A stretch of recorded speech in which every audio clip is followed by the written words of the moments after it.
आत्मस्वभावं परभाव भिन्नम मापूर्णमाद्यमितं विमुक्तमेकं संकल्प विकल्प जालम प्रकाशयन् शुद्ध नयोभ्युदेति। अब यहाँ शुद्ध नय का उदय की बात चल रही है। तो शुद्ध नय का उदय का अर्थ क्या लेना यहाँ? माने शुद्ध नय का उदय अर्थात शुद्ध नय का जो विषय है शुद्ध आत्मा, उसको जानना, अनुभवना। नहीं तो शुद्ध नय का उदय ऐसा भी अर्थ होगा कि जिन्होंने शुद्धात्मा को जाना है, जिनकी पर्याय में एक पर्याय या पूर्ण शुद्ध पर्याय प्रकट हो रही है, उसे भी शुद्ध सकते हैं ना उदय।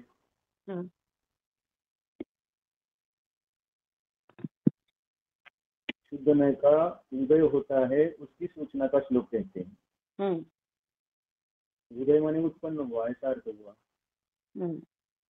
यहाँ शुद्ध नय के यानी पर्याय की अपेक्षा से न लेकर शुद्ध नय के विषय की अपेक्षा से लेना।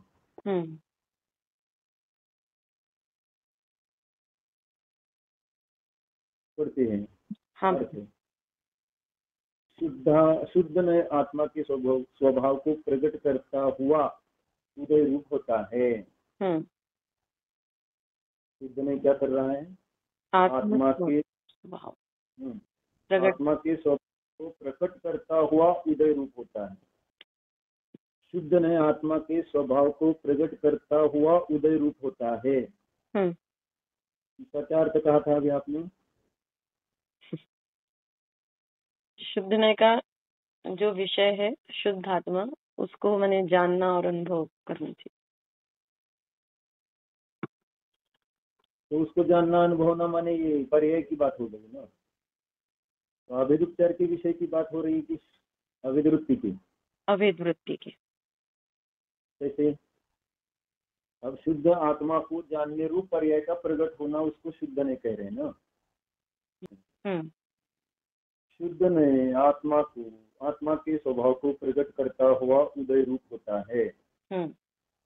वह आत्मा को परद्रव्य के भाव तथा परद्रव्य के निमित्त से हुए अपने विभाव, इस तरह के परभावों से भिन्न प्रकट करता है। फिर समस्त रूप से पूर्ण सब लोकालोक के जानने वाले स्वभाव को प्रकट करता है।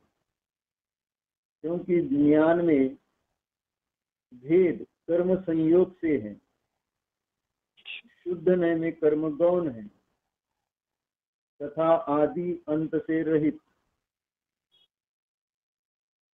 कुछ आदि लेकर किसी से उत्पन्न नहीं हुआ और न कभी किसी से नाश होता है। ऐसे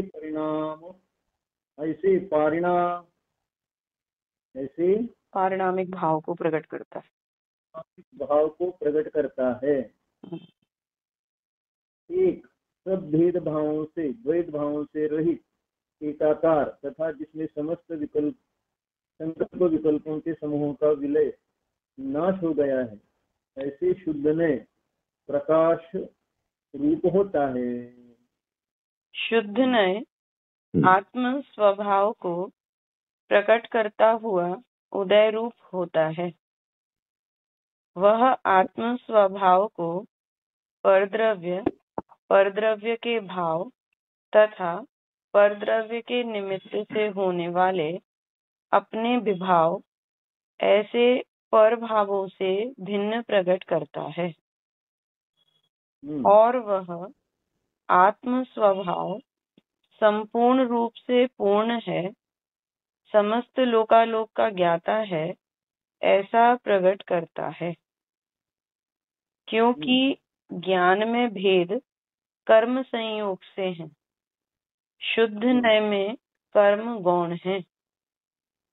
और वह आत्म स्वभाव को आदि अंत से रहित प्रकट करता है, अर्थात किसी आदि से लेकर जो किसी से उत्पन्न नहीं किया गया और कभी भी किसी से जिसका विनाश नहीं होता, ऐसे पारिणामिक भाव को प्रकट करता है।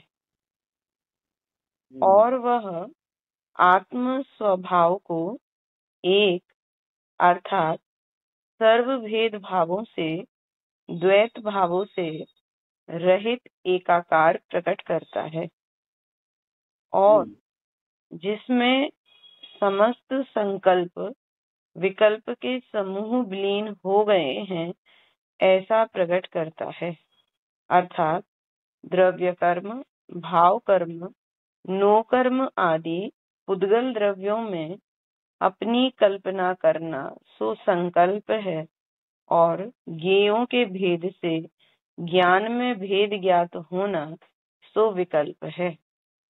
ऐसा शुद्ध नय प्रकाश रूप होता है।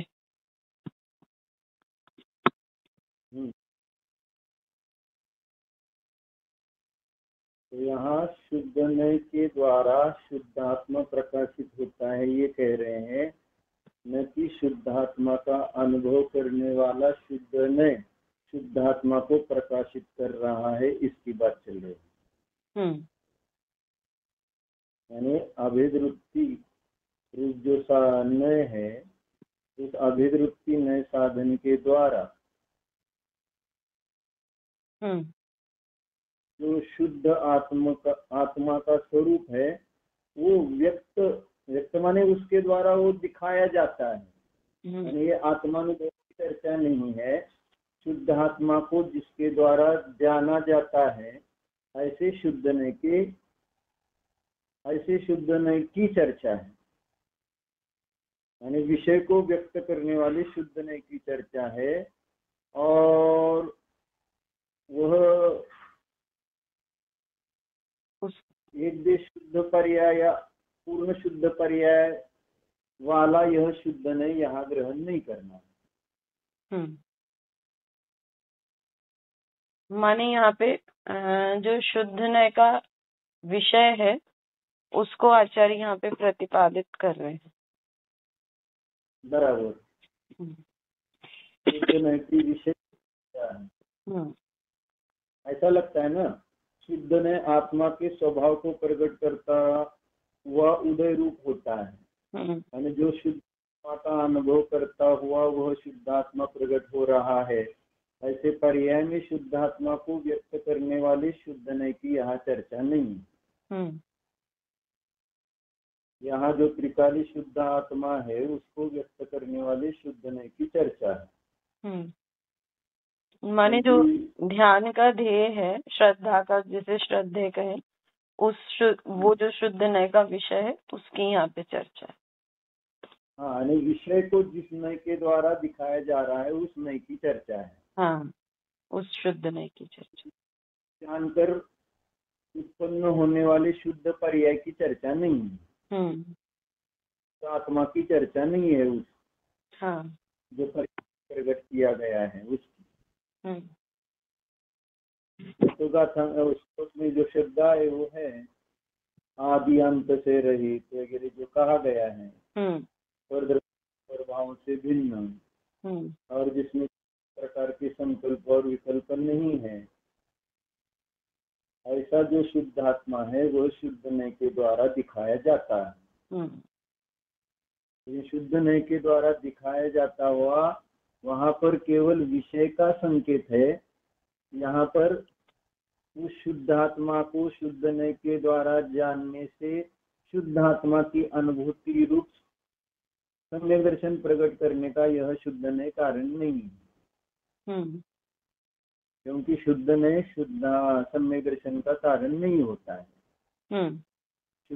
शुद्ध आत्मा तो बताया जा सकता है, लेकिन शुद्ध नय के द्वारा शुद्धात्मा अनुभव नहीं हो सकता। शुद्ध नय के द्वारा शुद्ध आत्मा को दिखाए जाने पर भी फल में अशुद्ध आत्मा अनुभव ही आएगा। क्यों? विषय तो सही है, फिर भी यहाँ अशुद्ध आत्मानुभव क्यों कह रहे हैं? साधन सही। साधन में गलती है, यानी वहां पर परोक्ष साधन, नए रूप साधन जो है वो परोक्ष है, अस्पष्ट है, विकल है, अप्रकृष्ट विशुद्धि वाला है, और इस कारण से उसके द्वारा भले शुद्धात्मा को प्रकाशित किया जा रहा हो तो भी पर्याय में वहाँ शुद्ध आत्मानुभव न होते हुए अशुद्ध आत्मानुभव ही फल प्राप्त होगा। लेकिन प्रकरण यहाँ पर शुद्धात्मानुभव का नहीं चल रहा है, शुद्धात्मानुभव के विषय की चर्चा चल रही है, इसलिए यहाँ शुद्ध नय के द्वारा शुद्धात्मा का प्रकाशन हो रहा है, इस बात की चर्चा सम्यक कहलाएगी। तो शुद्धात्मानुभव की बात नहीं चल रही है। हाँ भैया, क्योंकि शुद्ध वो तो प्रत्यक्ष प्रमाण साधन के द्वारा ही इस शुद्ध द्वारा दिखाए गए विषय को जानेगा तो प्रकट होगा शुद्धात्मानुभव। विषय तो इस शुद्धने के द्वारा दिखाए गए, शुद्धने के द्वारा दिखाया गया जो शुद्धात्मा है वह तो विषय रहेगा, लेकिन साधन बदल जाएगा तो ही शुद्धात्मानुभव होगा।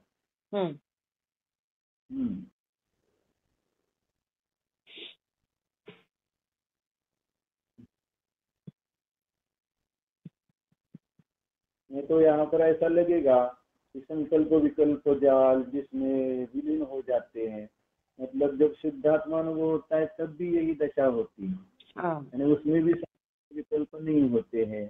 शुद्धात्मानुभव काल में भी वहाँ पर द्रव्य प्रभाव से भिन्न ही शुद्धात्मा का अनुभव होता है। तो इस प्रकार से इसी कलश को पर्यायर्थिकने से भी पढ़ा जाता है और पढ़ते भी हैं। इसीलिए तो कहते हैं कि यहाँ पर इस कलश में जिन्होंने पर्याय में शुद्धात्मा का अनुभव किया है, ऐसे पूर्ण शुद्ध पर्याय को प्राप्त जो अरिहंत सिद्ध भगवान है उनकी ही चर्चा है। जैसे हमने एक लाइन बीच में आए थी ना,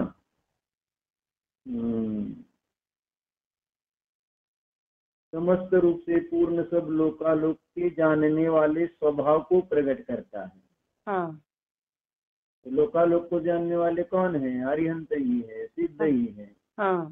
तो वो प्रकट करता है, ऐसा कहने से वहां पर पूर्ण शुद्ध पर्याय को प्रकट करने वाला वह जो पूर्ण शुद्ध निश्चय में है उसकी चर्चा है, ऐसा कहा जाता है। लोकालोक को जानने के स्वभाव की चर्चा है, लोकालोक को जानने वाले ज्ञान पर्याय की चर्चा नहीं चल रही। जो विषय है वह लोकालोक को जानने के स्वभाव वाला ही होता है। यहाँ पर ये शब्द आए हैं तो इसका अर्थ भी पर्यायर्थिक में से न लेकर द्रव्यार्थिक में से ही ग्रहण करना है।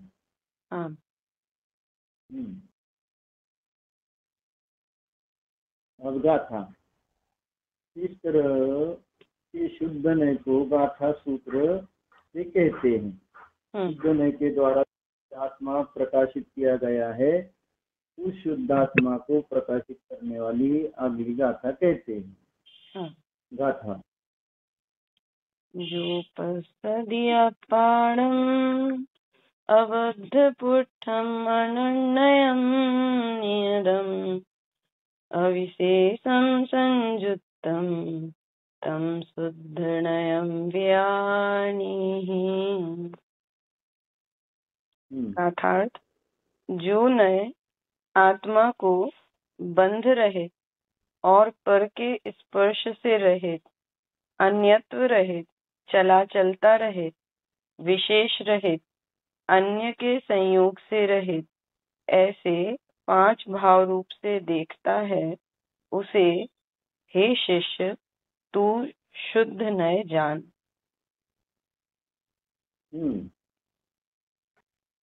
बंध रहित और पर के स्पर्श से रहित, अन्यत्व रहित, चला चलता से रहित, हम्म, विशेषता से रहित, अन्य अन्य के संयोग से रहित, हम्म, ऐसा 5 भाव रूप अवलोकन करता है। हम्म,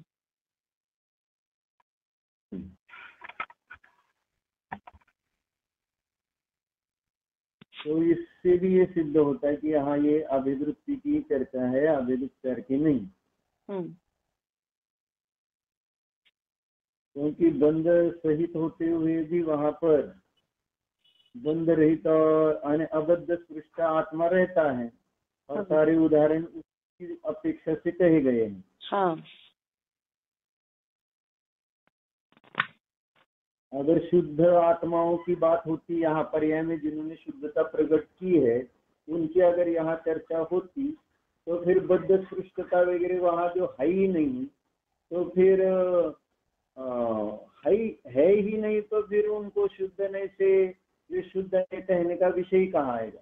हाँ, उनकी बद्ध स्पृष्टता नहीं वगैरह कहने की जरूरत ही नहीं ना। हाँ, जो पर्याय बद्ध स्पृष्ट है, उनकी बद्ध स्पृष्टता रहते हुए भी वहां पर अबद्ध स्पृष्टता बताई जा रही है, शुद्ध नहीं, ये बताने का यहाँ मूल प्रयोजन है। हाँ, तो शुद्ध जो पर्याय में प्रकट है, उनकी तो अबद्ध स्पृष्टता तो प्रकट ही है। पर्याय में ही प्रकट है। हाँ, हम्म, अब उनको बद्ध स्पृष्टता नहीं है वगैरह कहने से मतलब क्या है। इसलिए उनके द्वारा तो स्पष्ट ही होता है। टीका में जो दृष्टांत दिया, तो दृष्टांत से स्पष्ट किया कि बाहर से तो बद्ध स्पृष्टता प्रतीति में आती है। तो कमल के पत्ते का उदाहरण देकर कहा अबद्ध स्पृष्टता के लिए कि बाहर से तो वो कमल का पत्ता पानी में रहता हुआ, पानी को स्पर्श करता हुआ भाषित हो रहा है। तो इस प्रकार से कौन दिखेगा? जो पर्याय में बद्ध स्पृष्ट है वही ऐसे भाषित होंगे ना। जैसे अवस्था में हम जैसे जीव यहाँ पर कर्म के साथ बद्ध और स्पृष्ट दिखाई दे रहे हैं।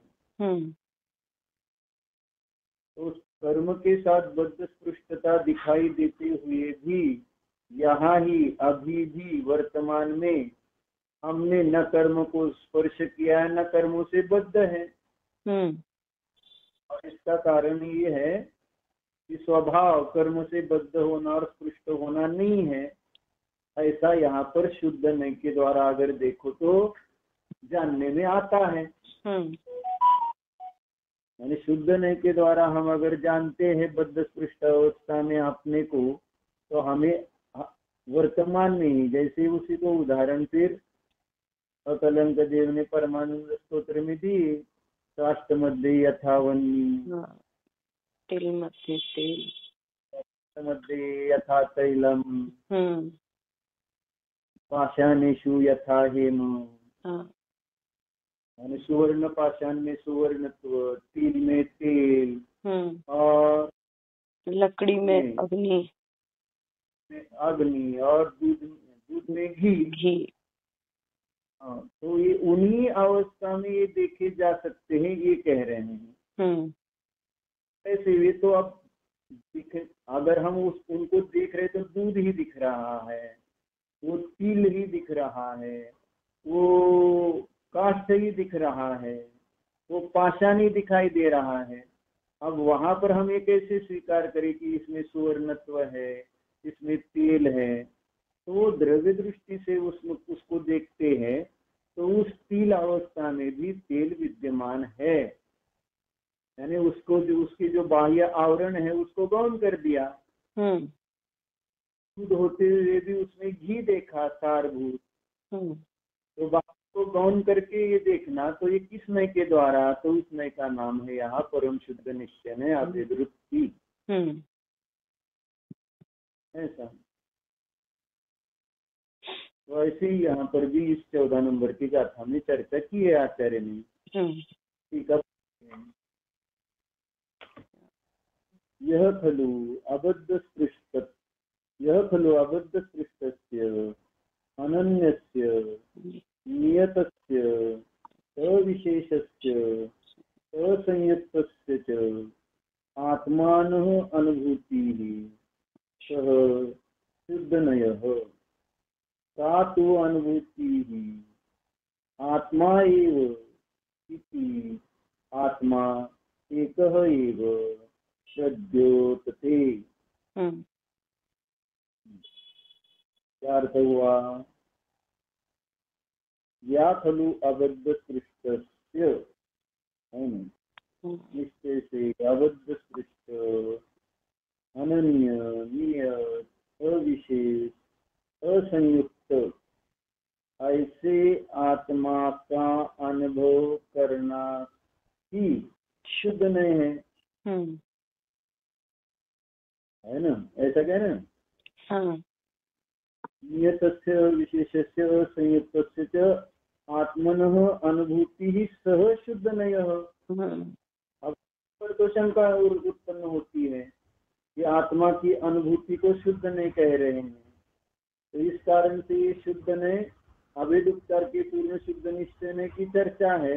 मैं क्या अवैध वृत्ति के ऐसा लग रहा है, लेकिन अमृताचार्य जी की खासियत ये है, या कुंदाचार्य को भी इसमें जो बताना है शुद्ध आत्मा का स्वरूप, वो कई यानी यहाँ आगम युक्ति या किसी अन्य के द्वारा कहा गया आत्मा की हम नहीं बता रहे हैं। जो हमने आगम से युक्ति से परापर गुरु से जिसका निर्णय करके प्रत्यक्ष उसका अनुभव किया है, उस प्रत्यक्ष अनुभव में आए हुए आत्मा को हम यहाँ पर आपको दिखा रहे हैं।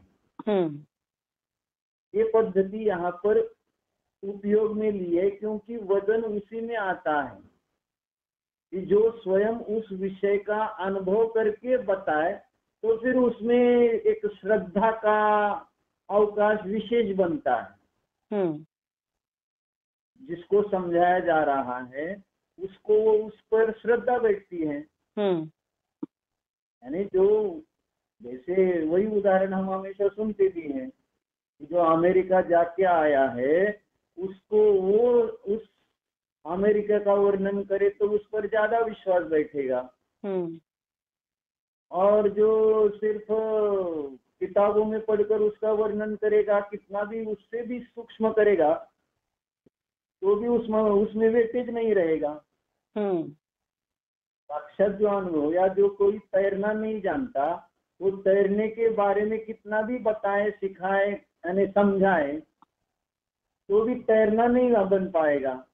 लेकिन जिसको तैरने की कला बताना नहीं आता है लेकिन तैरना आता है, तो वो थोड़ा सा भी समझाए तो भी वो तैरने की कला सीख सकेगा, उस पर विश्वास भी रहेगा कि हाँ ये बताए तो ठीक है। तो इस प्रकार से समय सार को जब समझाने के लिए आचार्य ने लिया, तो मैं किसी यानी ये तो पहले ही स्पष्ट कर दिया, केवली के श्रुत केवली के द्वारा जो कहा है वही बताऊंगा, यानी मन की बात नहीं बताऊंगा। आज वर्ष श्लोक वार्तिक में पढ़ रहा था, वो जो पहला मंगलाचरण किया है विद्यानंद आचार्य जी ने, तो उसके संबंध अच्छी शंका उत्पन्न की है वहां पर कि श्रीवर्धमानमाध्याय घाति संगात घातनम विद्यास्पदम प्रवक्ष्यामि तत्वार्थ श्लोक वार्तिकम, ऐसा जो एक श्लोक है मंगलाचरण जी, तो शंका करने पर एक शंका खड़ी की कि आपने ये श्लोक पहले बताया ही क्यों, यानी किसके लिए बताया? यानी अगर आप कहो कि आज्ञा प्रधानी है उनके लिए बताया, तो उनको श्लोक कहने की जरूरत ही नहीं है, उनकी तो श्रद्धा भक्ति है ही उन वर्धमान महावीर भगवान में। उनके लिए तो श्लोक रचने की जरूरत नहीं है। और परीक्षा प्रधानी, तो परीक्षा प्रधानी के लिए तो श्लोक रचने की क्या जरूरत है? क्योंकि परीक्षा प्रधानी को भी काल लिखेंगे तो उसकी परीक्षा करके ही लेने वाला है। यानी जो भी या जो भी ग्रहण करने वाला है परीक्षा प्रधानी, तो उसके लिए भी श्लोक लिखने की जरूरत नहीं। वो तो स्वयं परीक्षा करके। हाँ, तो आज्ञा प्रधानी के लिए इस श्लोक का उपयोग नहीं है और परीक्षा प्रधानी के लिए भी इस श्लोक का उपयोग नहीं है। तो आपका ये मंगलाचरण जो श्लोक लिखा गया है वो व्यर्थ है। अरे ती वाचणारेच आज्ञा प्रदानी किंवा परीक्षा प्रदानी असणार का तिसरे असणार कोण? एक तो तुम्हें आज्ञा, एक तो आप आज्ञा प्रदानी होंगे या तो परीक्षा प्रदानी होंगे, और दोनों में दो है। आज्ञा प्रदानी के लिए लिखना जरूरी नहीं क्योंकि वो भक्ति से प्रवृत्त होता है, उनके लिए श्लोक की जरूरत नहीं। और परीक्षा वाले के भी श्लोक की जरूरत नहीं क्योंकि जो भी वो ग्रहण करेगा तो परीक्षा से ही करेगा।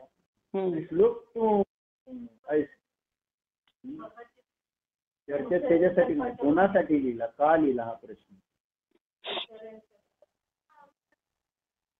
फालतू काय लिहायचं नसतं। आता विकल्पाच्या भूमिकेत शास्त्र लिहिले ते उसने ये भी स्पष्ट किया है वो शास्त्र का मूल प्रयोजन होता है शिष्यों को समझाना ही होता है। नहीं तो वो अपने लिए क्यों लिखे? जरूरत ही क्या? एक वो अलग अपेक्षा से आध्यात्म भाषा से बोलते विकल्प में आए तो अपनी आत्मानुभूति के लिए उन्होंने ये सारी टीका आदि रचना कर दी है। एक वो आध्यात्म विवक्षा गौण कर दो, लेकिन जब सामान्य जब हम देखते हैं व्यवहार की अपेक्षा, तो व्यवहार में तो किसी न किसी के लिए ही तो कार्य करते। जैसे आप रसोई बनाते हैं तो क्या आप अपने लिए बनाते हैं क्या कभी? नहीं। आप अपने लिए कभी रोटी बनाएंगे? रसोई बनाती ही नहीं है महिलाएं। लक्ष्य ही सब दूसरा होता है, इसलिए खेद होता है। और जब अपने लिए बनाएंगे ना, यानी अपने कौन है तो मायके वाले। ऐसा नहीं है। आपको क्या सब्जी बनाओ नहीं पूछते क्या कभी? नहीं, वो अपने मन से बनाते हैं। हाँ। अच्छा, देखना से तो पूछते हैं कि नहीं? किसी से नहीं। किसी का तो ख्याल रखते हैं कि नहीं?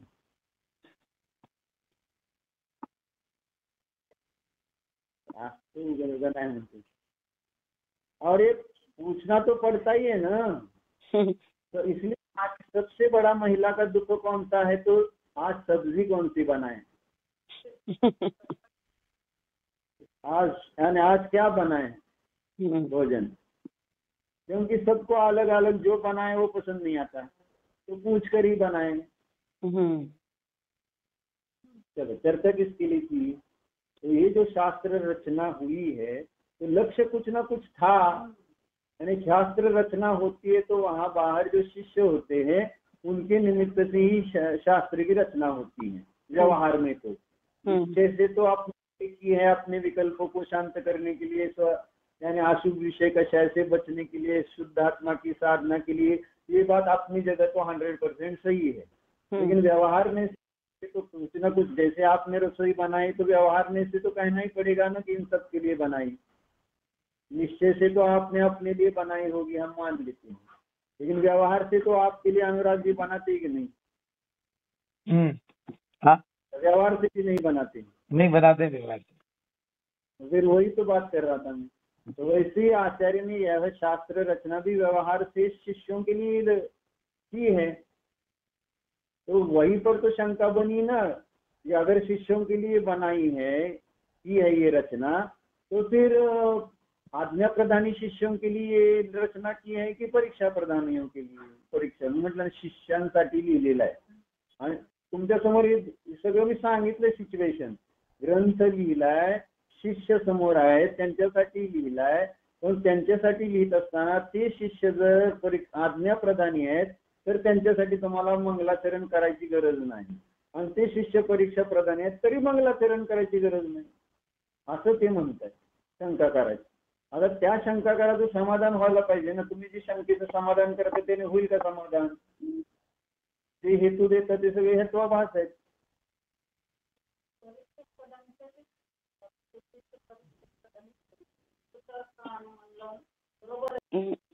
दोनों के लिए है भैया, दोनों के लिए है। सही उत्तर है, सही जवाब। आज्ञा प्रधानी का और दृढ़ होगा उससे श्रद्धान। क्या? आज्ञा प्रदानी का श्रद्धान उससे और दृढ़ होगा। आपने निकाले क्या किताब? नहीं। ठीक। हाँ बराबर, आज्ञा प्रदानी के लिए तो उससे श्रद्धा की दृढ़ता बनती है और परीक्षा प्रदानी को उससे सरलता हो जाएगी परीक्षा करने में। हाँ तो वो प्रकरण उससे पहले वो सारा जो मंगलाचरण किया है उसको युक्तियों से सिद्ध करके बताया है।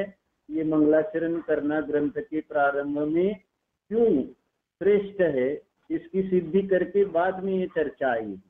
इसलिए परीक्षा प्रदान ये भी पहले ही हम सिद्ध करके आए हैं कि ग्रंथ के प्रारंभ में मंगलाचरण करना क्यों श्रेष्ठ है, क्योंकि उन्होंने वो अनुमान वाक्य ही दिया ना कि इस तत्वार श्लोक गर्भार्थी ग्रंथ के प्रारंभ में पर अपर गुरु का ध्यान करना श्रेष्ठ है। और उसका हेतु क्या दिया है, पर अपर गुरु का ध्यान करना श्रेष्ठ है क्योंकि इस ग्रंथ की सिद्धि उनके ध्यान के बिना हो ही नहीं सकती। यानी ग्रंथ की सिद्धि का अविनाभावी हेतु उन्होंने पर गुरुओं का ध्यान ही कहा।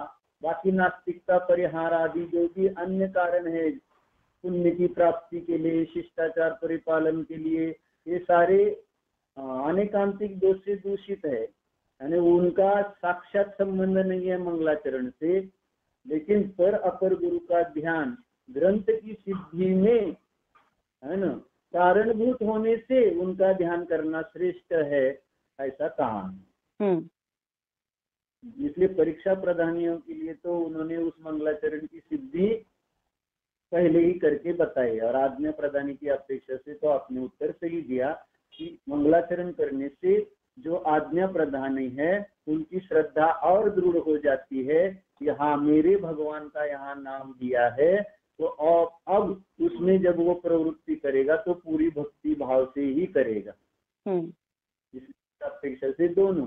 तो यहाँ पर जो चर्चा चल रही है तो ये ग्रंथ शब्द से नहीं बताया जा रहा, युक्तियों से नहीं बताया जा रहा। इसलिए तो पांचवी गाथा में कुंदकुंदाचार्य ने कहा ताये हम अपनो सब अपने आत्म वैभव के द्वारा शुद्धात्मा को बताऊंगा। क्यों? उसकी मजा ही नहीं, उसका मजा ही नहीं।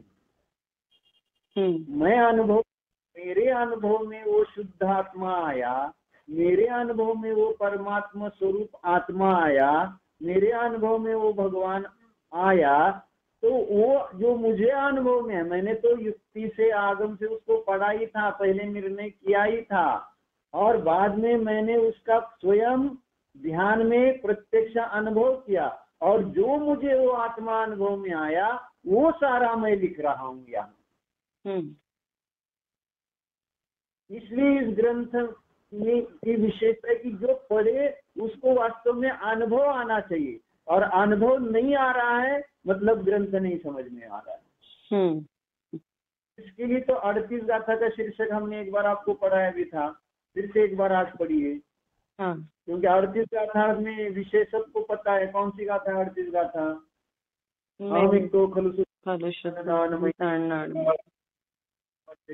अन्नम परमाणु मित्तंति।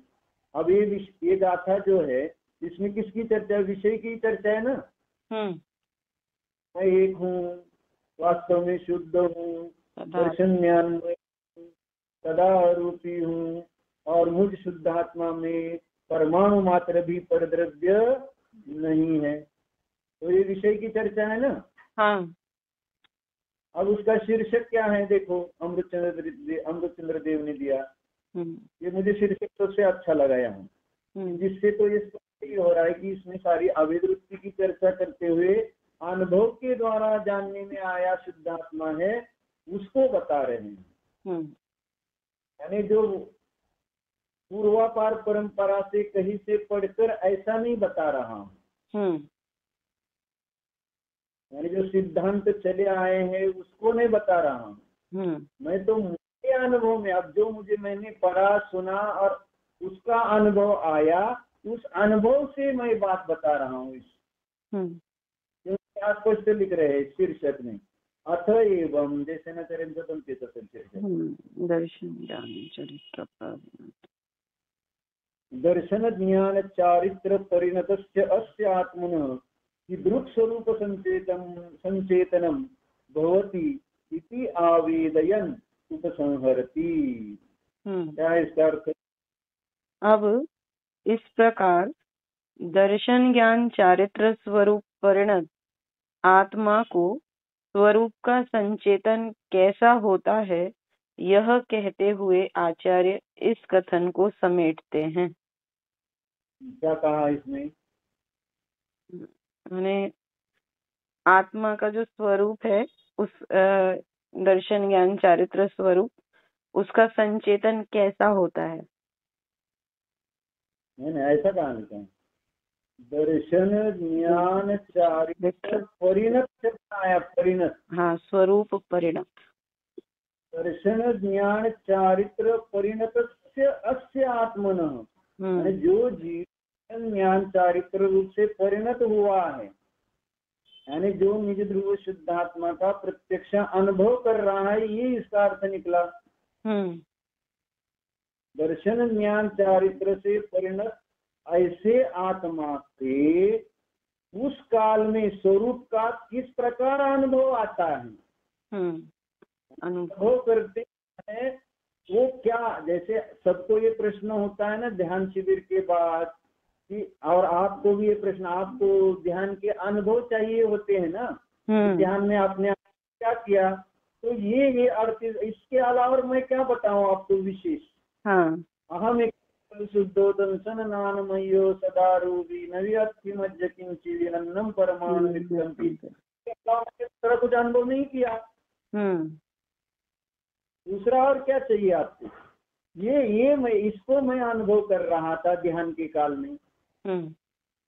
के काल में मुझे इस प्रकार से आत्मा की अनुभूति आ रही थी. के काल में शुद्धात्मा मुझे ऐसे दिखाई दे रहा था. वो अनुभव जिस शुद्धात्मा का कर रहे थे उसका ही वर्णन किया ना 38 गाथा में कुंदाचार्य ने. इसलिए शब्द ये लिखे दर्शन ज्ञान चारित्र परिणतस्य, यानी उस दर्शन ज्ञान चारित्र पर्याय से परिणत जो जीव है, उस जीव के उस स्वरूप संचेतनम शब्द है ना. दृक् स्वरूप संचेतनम, उस स्वरूप का संचेतन कैसे किस प्रकार से हुआ, इस बात को कहते हुए उपसंहार करते हैं. तो चर्चा शुद्धात्मानुभूति की है कि शुद्धात्मा की है. शुद्धात्मानुभूति. शुद्धात्मानुभव में कैसे शुद्धात्मा का अनुभव किया है वो चर्चा है. हाँ, ये चर्चा है. यानी शुद्धात्मानुभव स्वयं करते हुए उसमें शुद्धात्मा अनुभव आया, तो उस शुद्धात्मा को यहाँ 38 गाथा में बताया. अब ऐसी चर्चा और भी है आगे 50 से 55 गाथा में जो अमृतचंद्र देव ने हेतु दिए हैं, वहां पर भी कौन से शब्द का प्रयोग किया है देखो.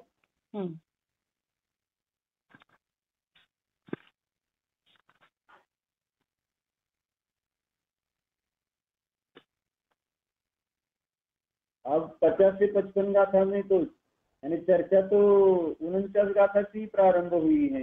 अपने शीर्षक 49 गाथा में वही दिया है ना. 49 गाथा का शीर्षक क्या दिया उन्होंने?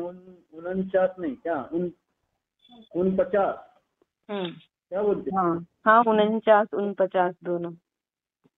49 चलता है, फिर 79 क्यों नहीं चलता? 89 क्यों? हाँ, तो 49 के हिसाब से हम 79 बोल रहे थे. 50 80 में 1 माइनस करो तो 79 हो गए. 89 और 89 9 और 80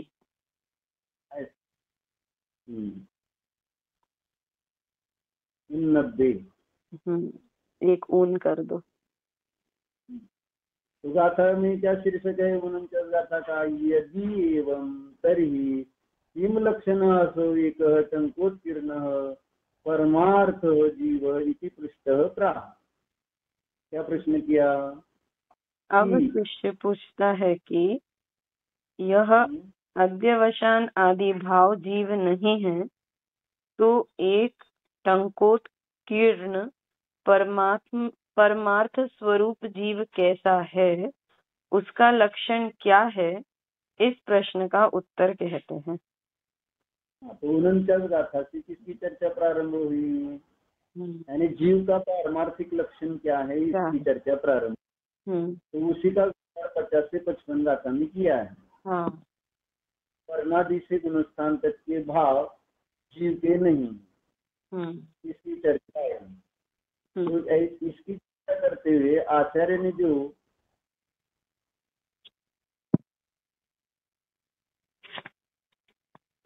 शुद्ध आत्मा का जो लक्षण बताया, तो किस प्रकार से बताया? देखो उसकी टीका। यह कृष्ण हरित पीत 50 से 55 गाथा की। यह कृष्ण हरित पीत रक्त श्वेत वर्ण सह सर्वः अपि नास्ति जीवस्य उद्गल द्रव्य परिणाममयत्वे सति अनुभूतेः भिन्नत्वात्। अब हेतु अनुभूति से भिन्न होने से, उद्गल द्रव्य के परिणाम होने से, ये जो वर्ण के कृष्ण यानी काला हरा पीला लाल, ये जीव के नहीं है। तो किस जीव के नहीं है? जो अनुभूति कर रहा है उस जीव के ये नहीं है कि सभी जीव के ये नहीं है?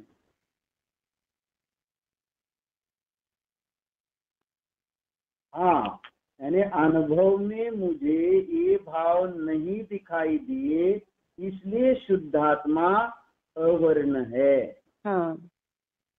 यानी अवर्णता की जो युक्ति से सिद्धि करते हुए जो हेतु दिया है, वह अविनाभावी हेतु ऐसा दिया है कि साक्षात अनुभव में नहीं आया, इसलिए मैं कह रहा हूँ अवर्ण है।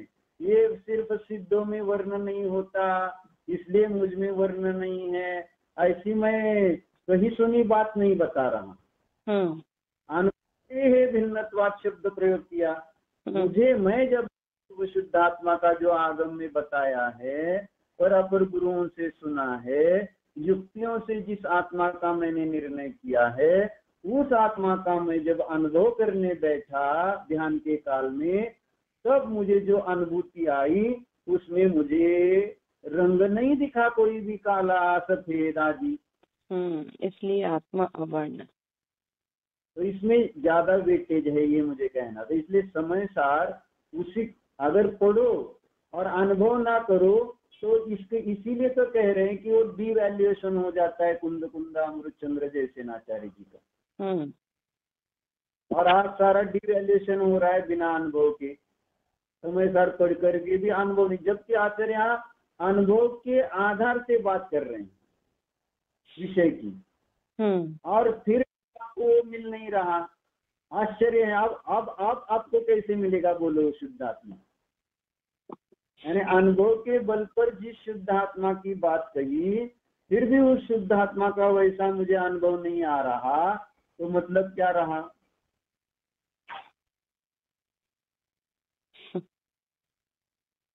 तो इन दो गाथाओं के आधार से अभी हमने जो 14 गाथा की टीका की पहली लाइन पढ़ी, तो उससे भी यही सिद्ध हुआ कि यहाँ अनुभूति शब्द का प्रयोग करते हुए शुद्ध ने की चर्चा की है। तो यहाँ अनुभव से बोल रहे हैं आचार्य कि आत्मा अबद्ध स्पृष्ट अनन्य नियत और अविशेष असंयुक्त है। यानी अनुभव में मुझे ऐसे शुद्धात्मा की प्रतीति आई। तो यहाँ पर्याय में अनुभूति ली, इसलिए वो अबद्ध स्पृष्ट है ऐसा नहीं। स्वरूप से मैंने जो आत्मा का किया वो मुझे ऐसे अनुभव में आया है। तो आत्मा की चर्चा है, आत्मा के अनुभूति की नहीं। लेकिन आत्मा के अनुभूति के बल से आत्मा की बात बताई जा रही होने से उसमें विशेष वेटेज आया है। ऐसा है, तो ऐसा समयसार पढ़ना पड़ेगा। कुंद आचार्य ने स्वयं पहली प्रतिज्ञा की है, अपने वैभव से दिखाऊंगा। और इन्होंने अपने वैभव का अर्थ लिया पर्याय में, जिन्होंने अनुभव किया, ऐसे आत्माओं की यहाँ चर्चा चल रही है। ऐसे ये पढ़ते हैं समयसार, कैसे समझेगा? और अनुभव के बल पर बताते हुए भी समयसार पढ़कर भी अनुभव नहीं कर रहे हैं, तो क्या समयसार पढ़। फिर से पढ़ते हो एक पहली लाइन। हाँ भाई। या खलु अबद्ध सृष्टस्य अनन्यस्य नियतस्य अविशेषस्य असंयुक्तस्य च आत्मनः अनुभूतिः। सः शुद्धनयः, वह शुद्ध है। सा अनुभूति आत्मा एव, स्पष्ट किया। देखो, ये जो अनुभूति है वो वही आत्मा है। जो ये आई वही आत्मा है। अब अनुभूति आई वही आत्मा है का अर्थ क्या लेना है? अनुभूति आत्मा है कि अनुभूति में आया हुआ जो आत्मा है वह है? अनुभूति में जो आत्मा है यह वह है। हाँ, तो ये है। तो शुद्धता तू अनुभूति ही आत्मा एव, यानी अनुभूति आत्मा से भिन्न नहीं है। जब भी अनुभूति आत्मा की आएगी तो ऐसी आएगी, ऐसा इसका अर्थ है। माने जैसा आत्मा है वैसा ही उसका अनुभव आ रहा है, तो उसको ही कह रहे हैं अनुभूति आत्मा ही है।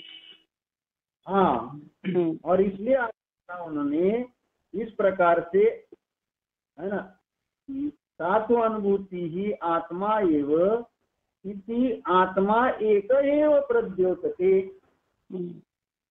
इसलिए एक आत्मा ही प्रकाशित होता है।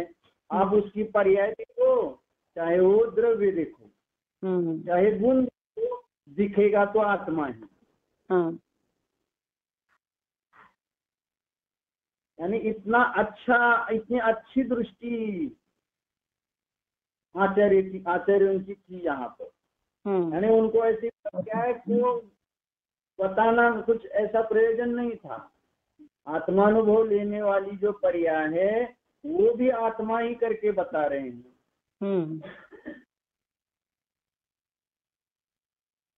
क्योंकि वो पर्याय का लक्ष्य भी वह शुद्धात्मा ही है ना, तो वो पर्याय रूप से कहाँ दिख रही है, वह भी शुद्धात्मा रूप से प्रतीति में आ रही है। भेद नहीं रखा। तो पर्याय देखो, गुण देखो या द्रव्य देखो, आत्मानुभव होना चाहिए। और हम डरते हैं पर्याय से, पर्याय देखने पर पर्याय मूड पर समय हो जाएंगे। तो पर्याय को आत्म रूप से देखने की कला जिसको आई उसको सम्यक दर्शन हो जाएगा। लेकिन पर्याय को देखने की कला नहीं है। इसलिए जैसे ये अन्य मतवादियों ने जो अशुद्ध पर्याय हैं उनको प्रकृति की बताकर, दूसरे की बताकर उसको एकदम बाजू में रखने का प्रयत्न किया, ऐसे ही समय सर पढ़ने वाले पर्यायों से घबरा कर पर्याय को एकदम बाजू में रखने का प्रयत्न करते रहते हैं। ध्रुव ध्रुव ध्रुव ध्रुव, पर्याय की बात मत करो, पर्याय की बात मत करो। पर्याय से घबराना क्यों इतना? पर्याय भी आत्मा का अंग ही है। वो पर्याय को लक्ष्य करके भी सम्यक दर्शन होता है। यानी पर्याय को आत्म रूप से देखो तो सम्यक दर्शन होने में वो पर्याय सहायक होगी। और पर्याय में तो ध्रुव मिलने वाला है, पर्याय के बिना ध्रुव को ढूंढने कहाँ जाएंगे? वो तो आत्मानुभूति की अपेक्षा बाहर आई, विषय की अपेक्षा बात कर रहा हूँ मैं। ये तो पर्याय में आत्मा, वो तो वही बोलते हैं फिर ये सारे कि पर्याय हम थोड़ी उसको नष्ट कर रहे हैं। एक जगह ध्रुव है और उस ध्रुव को तो पर्याय ही जानने वाली है, ऐसा ध्रुव को जानने वाली पर्याय और ध्रुव, ये दोनों मिलकर फिर वो अखंड हो गया। यहाँ में ध्रुव और पर्याय दोनों भिन्न भिन्न रखकर विषय और साधन ऐसी बात थोड़ी कर रहे हैं आचार्य। हाँ, पर्याय को भी द्रव्य रूप से विषय बनाकर ही बात चल रही है। यहाँ पर्याय भी विषय, हाँ, द्रव्य का विषय पर्याय। अब इस पर्याय माने पर्याय दृष्टि का विषय, जैसे क्रम नियमित पर्याय माने पर्याय दृष्टि का विषय ही बनाकर रख दिया है, जबकि क्रमोन्नत पर्याय भी द्रव्यार्थिकमय का विषय है। तो ऐसे ही यहाँ पर भी पर्याय, पर्याय मात्र शब्द के कारण वो पर्यायार्थिकमय का विषय होकर वो हम अगर आत्मा में से निकाल ही देंगे सर्वथा, खंडित विषय हो जाएगा, तो विषय खंडित हो जाएगा। द्रव्य अपेक्षा में, ध्रुव अपेक्षा में, गुण मना द्रव्य मना। यहाँ पर ये द्रव्य माने आत्मा अखंड, अब गुण भेद भी क्यों करना है, गुण अपेक्षा से परे। लेकिन यहाँ आत्मा को बता रहे हैं, तो द्रव्य आत्मा वो एक अखंड वस्तु है, ये आत्मा है, ये उसके गुण है, ये उसकी पर्याय है, ऐसा भेद ही नहीं किया। जो पर्याय है वह भी आत्मा है, जो गुण है वह भी आत्मा है, जो द्रव्य है वह भी आत्मा ही है।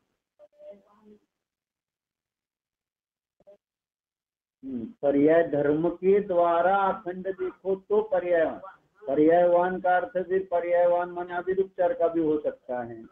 पर्याय का क्या पकड़ते उसके हिसाब, उसके अनुसार होगा। इन पर्याय शब्द रूढ़ हो गया है अनित्यता की दृष्टि से। पर्याय भी नित्य है, हमने वो प्रवचन सार में देखा था।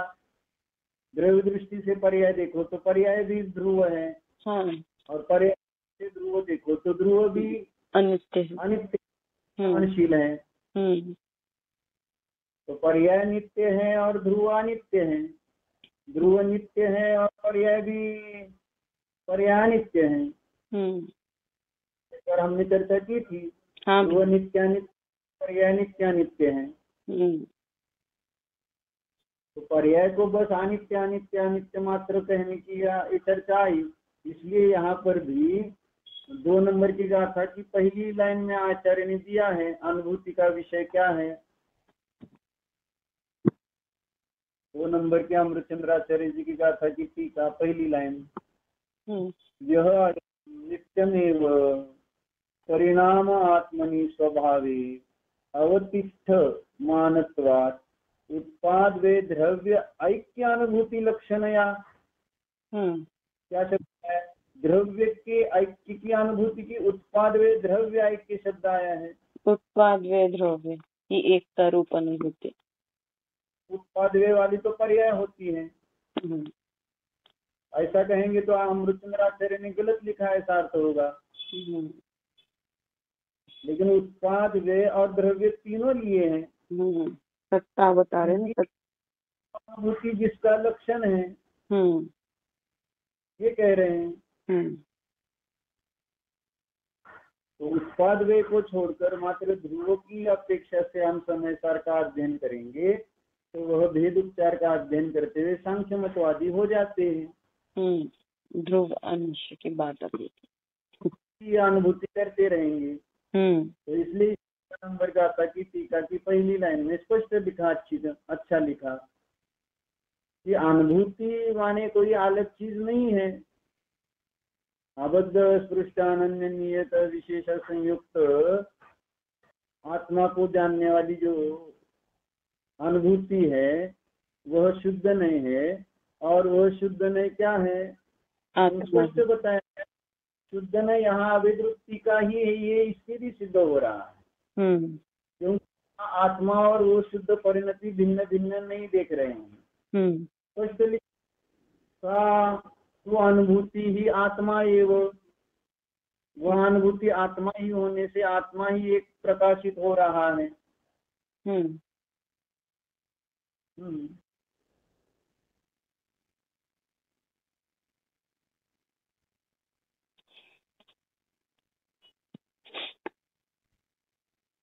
शुद्ध अलग हम्म, नहीं। हम्म। अब आगे हाँ, प्रथम यथोदित। ये क्लियर हो गया ना।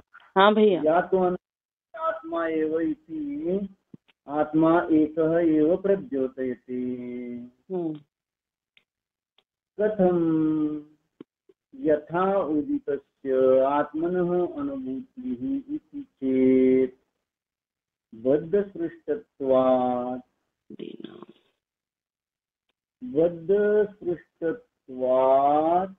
एनाम् अभूतार्थत्वात् तथा ही।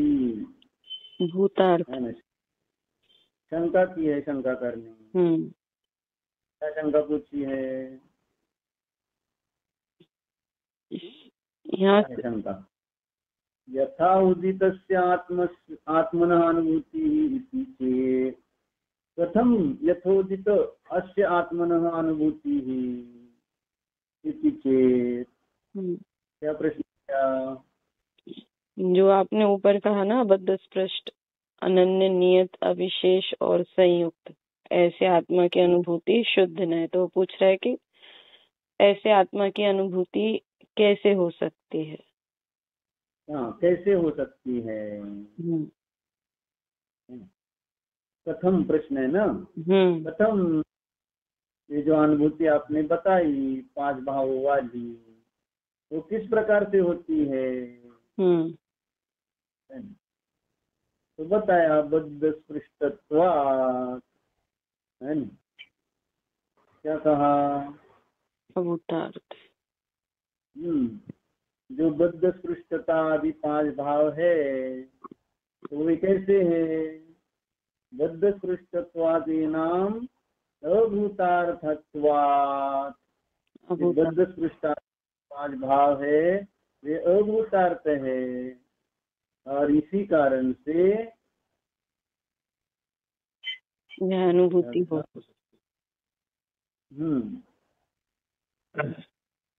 बोल रहे हैं यथा अनुभूति। बुद्ध स्पृष्टत्वादीनाम अभूतार्थत्वात्, अभूतार्थ होने से। अब आता क्या है? यथा खलु विशिनीपत्रस्य सलील निमग्नस्य सलील स्पृष्टत्व पर्यायेन अनुभूयमानतायां सलील स्पृष्टत्वं भूतार्थम। अब क्या कहा? इस प्रकार से कमल का जो पत्ता है वो सलील माने जल, है ना, उसमें मग्न दिखता है। सलील स्पृष्टत्व, पानी को वह कमल का पत्ता, है ना, स्पर्श करता हुआ अनुभव में आ रहा है। सलिल स्पृष्टत्व पर्यायेन अनुभूयमानतायां सलिल स्पृष्टत्वं भूतार्थम। तो पत्ता पानी को स्पर्श कर रहा है, यह सत्यार्थ है। ऐसा कहा। लेकिन अब इसके आगे टोडरमल जी का परंतु आया, अपि। ऐसा सत्यार्थ भाषित हो रहा है। कमल का पत्ता पानी को स्पर्श करता हुआ तुझे सत्यार्थ भली भाषित हो रहा हो, का नहीं कर रहे हैं। लेकिन ये कब तक सत्यार्थ है?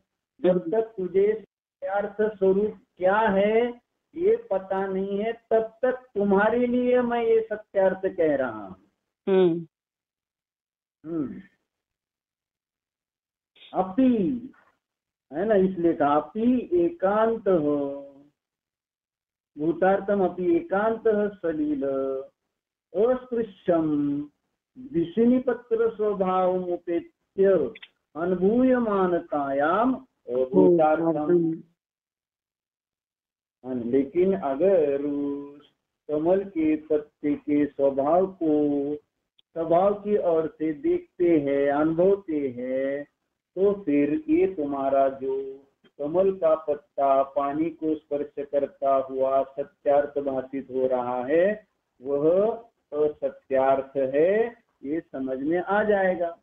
इसलिए पत्र स्वभावम उपेत्य, ये शब्द यहाँ इम्पोर्टेंट है।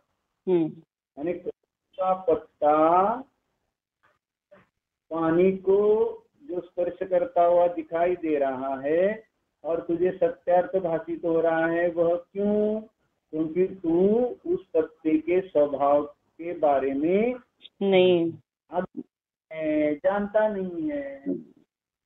अगर उसके स्वभाव को जानो तो फिर वो जो कमल का पत्ता पानी को स्पर्श कर रहा है वह असत्यार्थ है, हे तुझे समज में आ जाएगा। चांगल्या प्रकारे आपल्याला की आपण शरीर कर्माला स्पर्शच केलेलं नाही, स्वभाव को अनुभव किए बिना ये बात समझ में कैसे आएगी? बोलो, ये पढ़ने से थोड़ी समझ में आएगी। स्वभाव का स्पर्श करो, स्वभाव का अनुभव करो, तो प्रतीति में आएगा कि हाँ, मैं तो इनको स्पर्श करता ही नहीं, मैं इनसे बद्ध हूं ही नहीं। यही बात आगे ये दृष्टांत हो गया, दृष्टांत समझाया। तथा आत्मनो अनादिबद्ध स्पृष्टत्व पर्यायन अनुभूयमानतायां बद्ध स्पृष्टत्व भूतार्थम अपि एकांततः पुद्गल अस्पृश्यम आत्मस्वभावम उपेत्यम अनुभूयमानतायाम अभूतार्थम। झूठ है ना?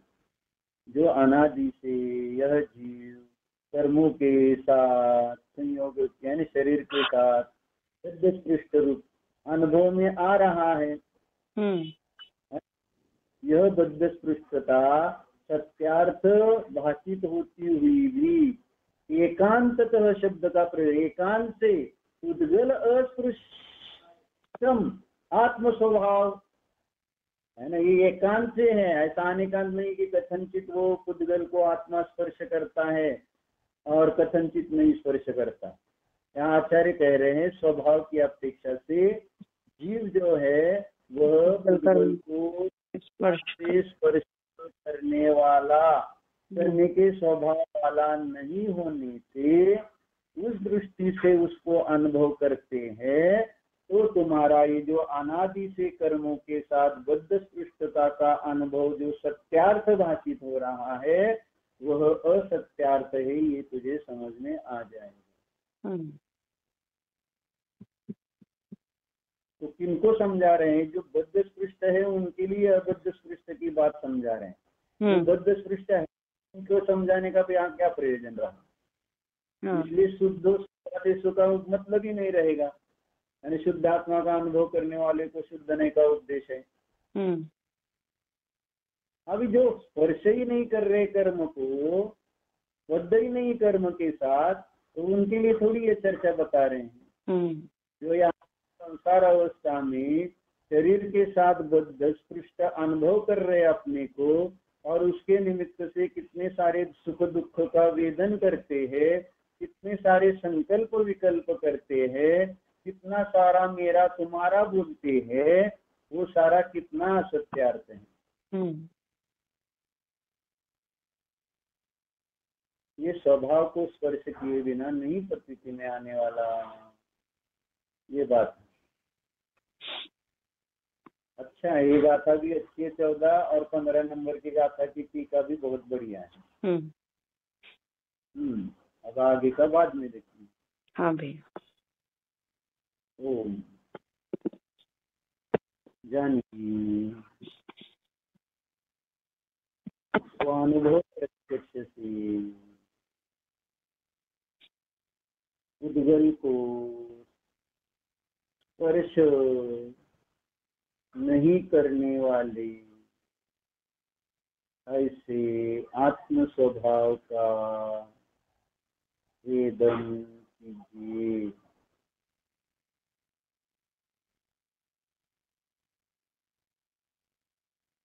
नहीं, मुझ इस आत्मा का स्वभाव कर्म को स्पर्श करने का एकांत से नहीं है।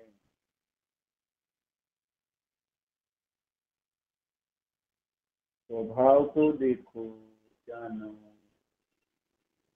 मैं चेतनात्मा, मैं न्यायक आत्मा,